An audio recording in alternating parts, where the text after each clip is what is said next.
नमस्कार फ्रेंड्स, आपका हमारे यूट्यूब चैनल जीके मास्टर में स्वागत है। तो आज हम इस सप्ताह के कुछ महत्वपूर्ण करंट अफेयर्स और जीके के प्रश्नों पर चर्चा करेंगे। तो शुरू करते हैं। हाल ही में भारत ने पबजी गेम समेत कितने चाइनीज ऐप पर प्रतिबंध लगा दिया है?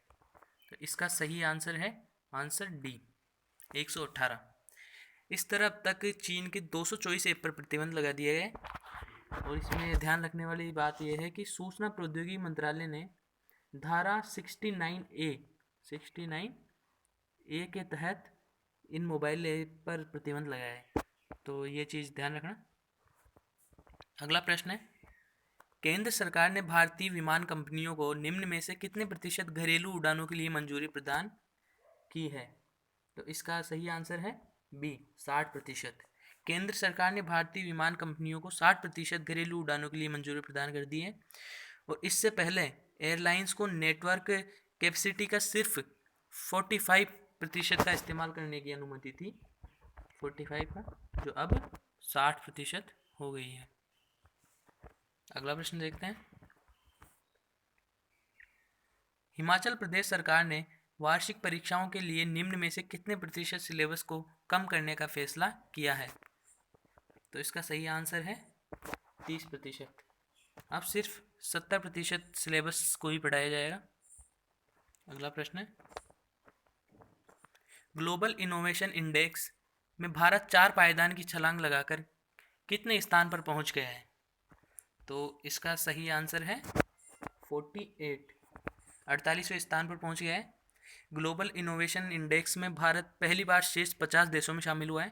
तो ये भी ध्यान रखना है, पहली बार 50 देशों में शामिल हुआ है और ये 48 नंबर में आ गए हैं 4 पायदान की छलांग लगाकर। और इसके अंदर जो इस सूची में प्रथम स्थान पर है वो है स्विट्ज़रलैंड, दूसरे स्थान पर स्वीडन, अमेरिका तीसरे स्थान पर और ब्रिटेन चौथे स्थान पर है। अगला प्रश्न,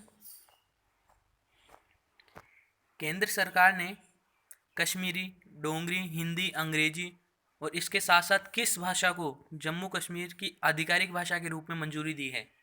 तो इसका सही आंसर है उर्दू। अगला प्रश्न देखते हैं।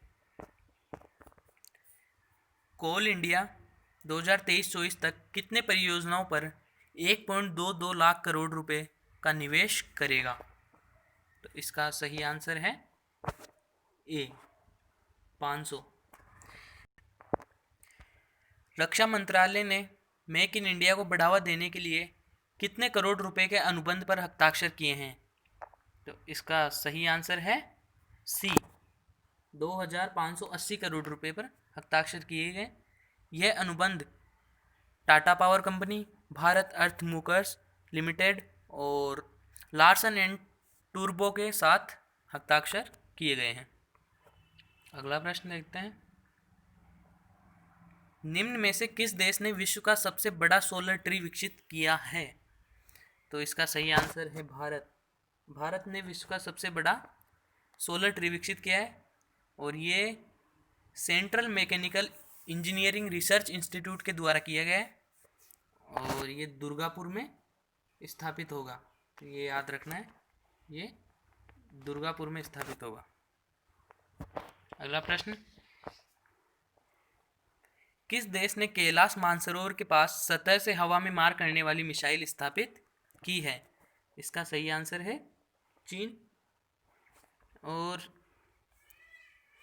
इस मिसाइल का नाम कैलाश 21 रखा गया है और ये मिड रेंज मिसाइल है। तो ये भी याद रखना है, ये मिड रेंज मिसाइल। रक्षा मंत्री Rajnath Singh Shanghai cooperation organisation के सदस्य देशों की बैठक में हिस्सा लेने के लिए निम्न में से किस देश के लिए रवाना हो रहे हैं? तो इसका सही आंसर है सी, रूस। रूस के लिए रवाना हो रहे हैं और ये दौरा 3 दिन का होगा। अगला प्रश्न, हाल ही में नए चुनाव आयुक्त के रूप में किसने अपना कार्यभार संभाल लिया है? तो इसका सही आंसर है राजीव कुमार। और भारत के नए चुनाव आयुक्त राजीव कुमार हैं और इनसे पहले अशोक लवासा थे जिनके स्थान पर इनको चुनाव आयुक्त बनाए गए। अशोक लवासा एशियाई विकास बैंक के उपाध्यक्ष नियुक्त कर दिए गए हैं। अगला प्रश्न है, केंद्र सरकार ने समूह ग की नौकरियों में निम्न में से कितने नए खेलों को शामिल करने के लिए कदम उठाए स्पोर्ट कोटा में नौकरी देने के लिए? तो इसका सही आंसर है ए, 20 नए खेल जोड़े गए। पहले 43 खेल थे और अब प्लस 20 63 कर दिए गए। अगला प्रश्न है, सुप्रीम कोर्ट ने किस मंदिर की शिवलिंग में पंचामृत चढ़ाने पर रोक लगाई है? तो इसका सही आंसर है महाकालेश्वर मंदिर। महाकालेश्वर मंदिर की शिवलिंग पर पंचामृत चढ़ाने पर रोक लगा दी गई है और ये उज्जैन में है।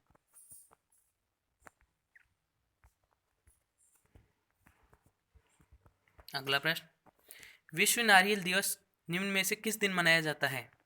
तो इसका सही आंसर है 2 सितंबर, सी।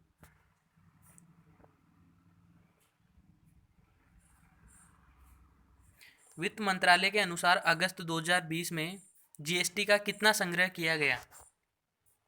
इसका सही आंसर है 86,449 करोड़ रुपए।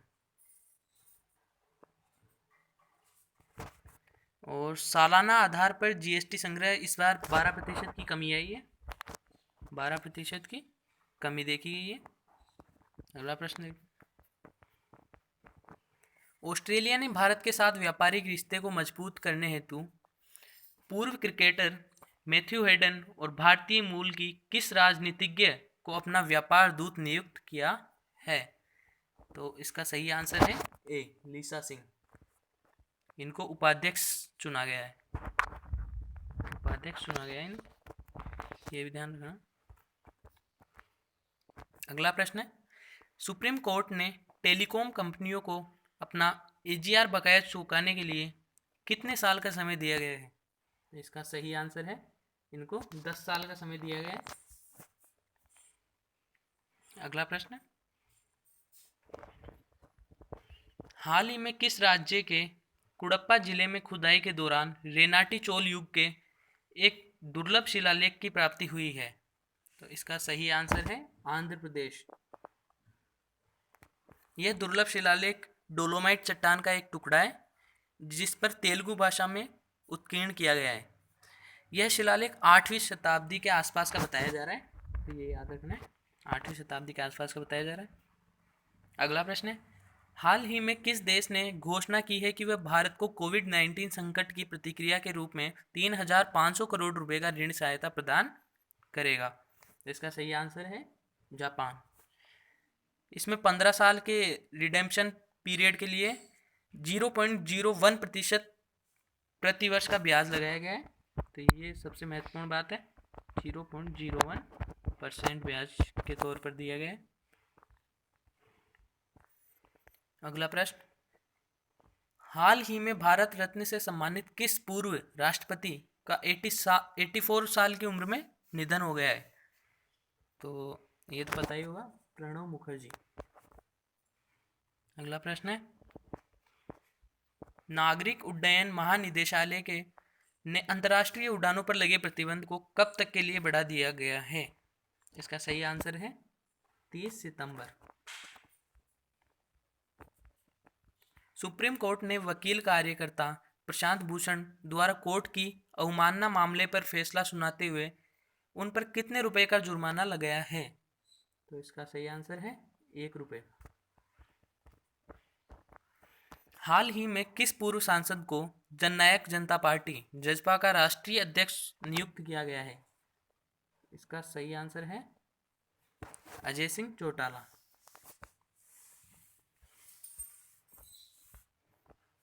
लेबनान में प्रमुख राजनीतिक दलों के समर्थन के बाद किसे प्रधानमंत्री के पद हेतु नामित किया गया है?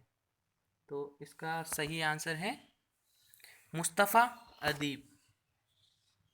और इसमें एक और बात ध्यान रखने के लिए है कि लेबनान में सिर्फ शिया मुसलमान ही पद पर रह सकता है। ऑनलाइन शतरंज ओलंपियाड 2020 में निम्न में से किसे विजेता घोषित किया गया है? तो इसका सही आंसर है भारत एवं रूस, इन दोनों को विजेता घोषित किया गया है।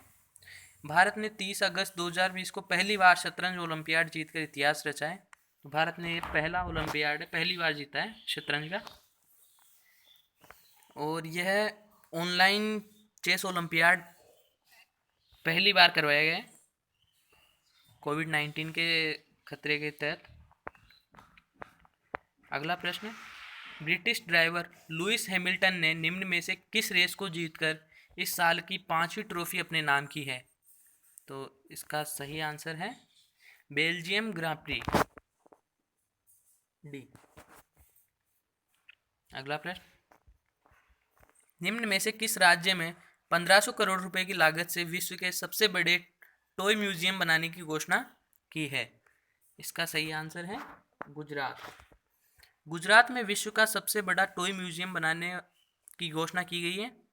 इसके लिए 30 एकड़ जमीन प्रोवाइड की गई है और इसे गुजरात की चिल्ड्रन यूनिवर्सिटी के बाल भवन प्रोजेक्ट के तहत बनाया गया है। यहाँ प्राचीन काल से लेकर आधुनिक काल तक के 11 लाख से ज़्यादा खिलौने प्रदर्शित किए जाएंगे, 11 लाख से ज़्यादा। अगला प्रश्न, हिंदुस्तान एरोनॉटिक्स लिमिटेड की कितने प्रतिशत हिस्सेदारी बेचने के प्रस्ताव को निवेशकों में उत्साहजनक प्रतिक्रिया मिली है? तो इसमें सीधा सा प्रश्न है कि कितने प्रतिशत हिस्सेदारी बेची जाएगी, इसकी घोषणा हुई है। तो यह है 15%। अगला प्रश्न, हाल ही में किस सरकार ने विधानसभा में एक प्रस्ताव पारित कर केंद्र सरकार द्वारा प्रस्तुत कृषि अध्यादेशों और प्रस्तावित विद्युत विधेयकों 2020 को खारिज कर दिया गया है? तो इसका आंसर है पंजाब। पंजाब ने इसको खारिज किया है। किस राज्य सरकार ने हाल ही में पूर्व मंत्री चेतन चौहान के नाम पर रोड का नाम रखने की घोषणा की है? इसका सही आंसर है उत्तर प्रदेश सरकार ने। उत्तर प्रदेश सरकार ने हाल ही में पूर्व मंत्री चेतन चौहान के नाम पर रोड का नाम रखने की घोषणा की है। और चेतन चौहान भारत के ओपनर बल्लेबाज रह चुके हैं, तो ये याद रखना है कि ये क्रिकेट से संबंधित थे। अगला प्रश्न है, हॉलीवुड के निम्न में से किस प्रसिद्ध अभिनेता का 43 वर्ष की उम्र में कैंसर के कारण निधन हो गया है? तो इसका सही आंसर है चैडविक बोसमैन, इनका अभी हाल ही में निधन हुआ है। अगला प्रश्न है, द्वितीय विश्व युद्ध में किस देश के लिए जासूसी करने वाली भारतीय मूल की पहली महिला नूर इनायत खान को ब्लू प्लाक से सम्मानित किया जाएगा? इसका सही आंसर है ब्रिटेन। द्वितीय विश्व युद्ध में ब्रिटेन के लिए जासूसी करने वाली भारतीय मूल की इस महिला को ब्लू प्लाक से सम्मानित किया जाएगा। इसके तहत इनके सेंट्रल लंदन में स्थित पूर्व आवास के बाहर इनके कामों के बारे में बताने के लिए एक पट्टिका लगाई जाएगी। बता दें कि ब्लू प्लाक योजना ब्रिटिश हेरिटेज चैरिटी द्वारा चलाई जाती है। अगला प्रश्न है, तेलुगु भाषा दिवस निम्न में से किस दिन मनाया जाता है? तो इसका सही आंसर है डी, 29 अगस्त। अगला प्रश्न, भारत और किस देश ने वीडियो कॉन्फ्रेंसिंग के माध्यम से 14वीं रक्षा नीति वार्ता आयोजित की है? इसका सही आंसर है सिंगापुर। सिंगापुर और भारत ने वीडियो कॉन्फ्रेंसिंग के माध्यम से 14वीं रक्षा नीति वार्ता आयोजन की है और इस सम्मेलन में भारत की अध्यक्षता रक्षा सचिव डॉक्टर अजय कुमार द्वारा की गई। अगला प्रश्न है, किस राज्य में संयुक्त राष्ट्र के तहत विकास लक्ष्यों के संदर्भ में पहला अंतर्राष्ट्रीय महिला व्यापार केंद्र स्थापित किया जाएगा? इसका सही आंसर है केरल, बी। अगला प्रश्न है, निम्न में से किस देश ने रूस में अगले महीने होने जा रहे साझा सैन्य अभ्यास कौकास 2020 में खुद को अलग कर लिया है? इसका सही आंसर है भारत। भारत ने अपने आप को अलग कर लिया है। भारत ने रूस से इस समझौते पर जो उन्होंने विचार व्यक्त किया था, आमंत्रित किया था, तो उसको मना कर दिया है और ये 15 से 26 सितंबर तक चलने वाला था। अगला प्रश्न है, वेस्ट इंडीज के किस ऑलराउंडर ने T20 क्रिकेट में 500 विकेट लेने वाले दुनिया के पहले बल्लेबाज गेंदबाज बन गए? इसका सही आंसर है ड्वेन ब्रावो, बी। अगला प्रश्न है, किस देश के सलामी बल्लेबाज निशात थरांगा परनविताना अंतर्राष्ट्रीय क्रिकेट के सभी प्रारूपों से संन्यास की घोषणा की है? तो इसका सही आंसर है श्रीलंका, ये श्रीलंका से है।